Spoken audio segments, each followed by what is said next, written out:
안녕하십니까. 오늘 논하고자 하는 주제는 기억과 정체성, Memory and Identity, 우리가 남기고 싶지 않은 기억의 의미, The Meaning of Unwanted Memories.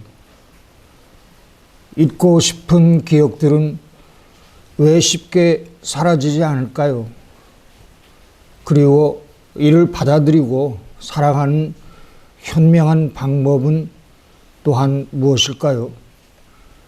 기억과 정체성, 지우고 싶은 기억의 의미. 우리는 종종 기억을 지우려 하지만 기억은 쉽게 사라지지가 않습니다. 결국 우리 삶에 자리 잡아 영향을 줍니다. 그렇다면 그 기억을 받아들이고 새로운 의미를 찾는 것이 더 현명한 길이 아닐까요? 기억을 지우고 싶다는 인간의 욕망. 여러분은 과거 특정 기억을 완전히 지울 수 있다면 어떤 기억을 지우고 싶으신가요? 또 그 기억을 잊어버린다면 여러분은 더 행복할까요? 혹은 같은 실수를 반복하게 될까요? 오늘은 우리가 잊고 싶지만 끝내 남아있는 기억을 어떻게 받아들이고 활용할 것인지에 대해서 논의해 볼 것입니다. 기억은 왜 사라지지 않는가? 우리의 뇌는 단순한 저장 장치가 아니라 감정과 경험을 연결하며 기억을 구성하는 복잡한 시스템입니다. 특히 감정적으로 강렬했던 순간들은 편도체와 해마,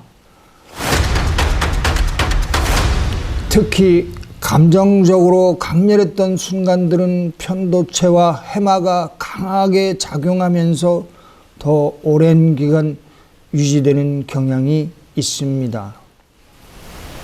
편도체, 아미그달라. 편도체는 감정 반응을 처리하는 역할을 합니다. 특히 공포, 불안, 분노 같은 강한 감정과 깊이 연결되어 있습니다. 예를 들어서 위협적인 상황을 경험하면 이 편도체, 아미그달라가 즉각 반응해서 신체가 위험 경고를 느끼도록 만들죠. 기억과 감정의 연결. 감정적으로 강렬한 순간은 편도체가 활성화되면서 더 강하게 기억이 됩니다. 이 때문에 무서웠던 순간이나 행복한 순간이 오래 기억되는 것이죠. 생존 본능과 관련. 편도체는 과거의 경험을 통해 위험을 회피하는 능력을 강화하는 데 도움을 줍니다. 다음은 해마, 히포캠퍼스. 해마는 기억을 저장하고 정리하는 역할을 합니다. 우리가 경험하는 일들을 단기 기억에서 장기 기억으로 변환하는 과정에서 매우 중요한 역할을 하는 거죠. 장기 기억의 형성. 해마는 우리가 경험한 정보를 장기 기억으로 저장하도록 도와줍니다. 공간인지 능력. 해마는 위치를 기억하는 기능도 있어서 우리가 길을 찾고 공간을 인식하는 데 중요한 역할을 합니다. 편도체와 해마는 서로 밀접하게 연결되어 있어서 강한 감정이 동반된 기억은 더 오래 지속되는 그러한 경향이 있습니다. 그래서 트라우마처럼 강한 감정이 있는 기억은 쉽게 잊혀지지가 않는 것입니다. 하지만 뇌는 계속해서 새로운 경험을 받아들이고 기존 기억을 재구성할 수 있는 능력이 있기 때문에 기억을 새로운 방식으로 받아들이고 극복할 수도 있습니다. 기억을 지우려고 해도 잊혀지지 않는 이유, 감정의 강도, 행복한 순간보다 이 고통스러운 기억이 더 오래 남는 이유는 생존을 위한 본능적 학습 때문입니다. 그리고 반복적 회상, 지우려 하면 할수록 오히려 더 자주 떠오릅니다. 우리는 이를 아이러니한 기억 효과, 아이러니한 메모리즈 이펙트라고 합니다. 그리고 환경적 연결, 특정 장소, 냄새, 또 사람과 연관된 기억은 아주 쉽게 떠오를 수밖에 없습니다. 기억은 단순히 의지로 조정할 수 있는 것이 아니라 우리의 이 뇌가 특정 경험을 학습하려는 과정에서 자연스럽게 남는 것입니다.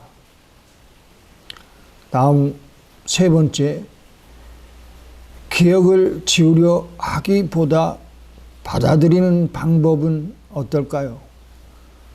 우리는 지우고 싶은 기억을 완전히 삭제할 수 없다면 이를 어떻게 받아들일 것인가에 대해서 고민을 해야 합니다. 여기서 기억을 수용하는 세 가지 방법을 말씀드리자면, 첫째, 기억을 새로운 의미로 재구성하는 것입니다. 과거의 실수를 단순한 실패가 아닌 배움의 과정으로 인식하는 것입니다. 그리고 아픈 경험을 통해 얻은 교훈을 찾고 자신이 성장했음을 깨닫는 것입니다. 두 번째, 감정을 조절하는 기술을 익히는 것입니다. 명상, 또 글쓰기, 상담 등을 통해서 기억에 대한 감정적 반응을 조절하는 것입니다. 그리고 같은 기억이라도 받아들이는 방식이 다르면 정서적 영향을 줄일 수가 있습니다. 세 번째는 시간이 해결해 줄 것이라는 신뢰를 갖는 것입니다. 처음에는 강렬했던 기억도 시간이 지나면서 자연스럽게 흐려지는 현상이 발생합니다. 기억 그 자체보다 그것에 대한 나의 반응이 중요하다는 사실을 인식하는 것입니다.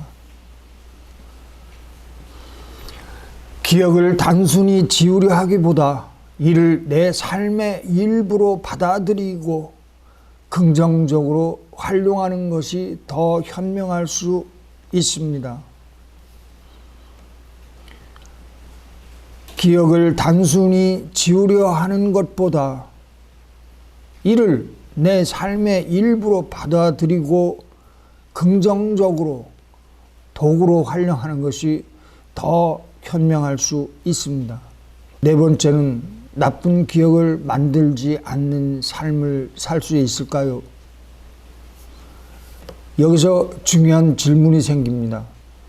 기억하기 싫은 일을 애초에 만들지 않도록 하는 삶을 과연 살 수 있을까요?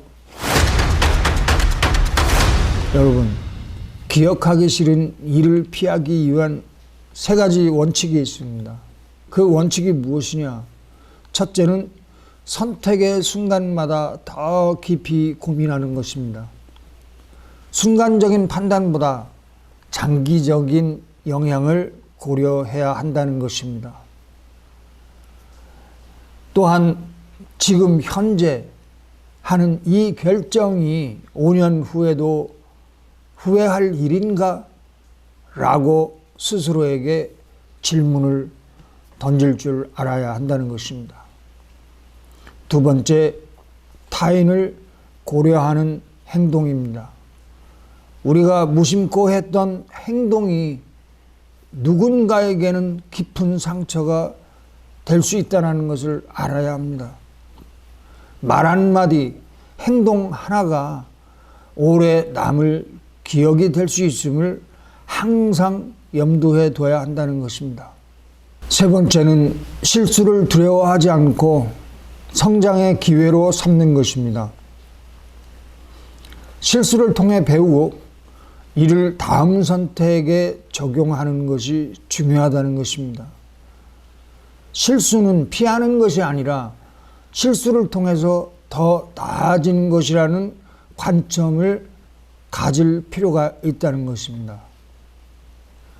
완벽하게 후회 없는 삶을 살기란 어렵지요.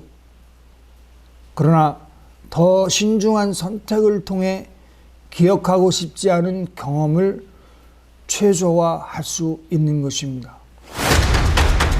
여러분, 우리는 기억을 어떻게 받아들여야 할까요? 우리는 기억을 조정할 수는 없습니다. 하지만 기억을 해석하는 방식을 바꿀 수는 있습니다. 이 기억을 무조건 지우려고 하기보다는 그것을 받아들이고 삶의 일부로 도구로 활용할 방법을 찾는 것이 더 건강한 접근일 수 있다라는 말씀을 드립니다. 여러분은 과거의 기억 중 하나를 완전히 삭제할 수 있다면 그 기억을 없애고 싶나요? 기억을 없앤다면 현재 나에게 어떤 변화가 생길까요? 기억을 받아들이고 극복하는 것이 삶을 더 풍요롭게 만들 수 있다고 생각하시나요? 여러분의 의견을 댓글로 남겨주십시오.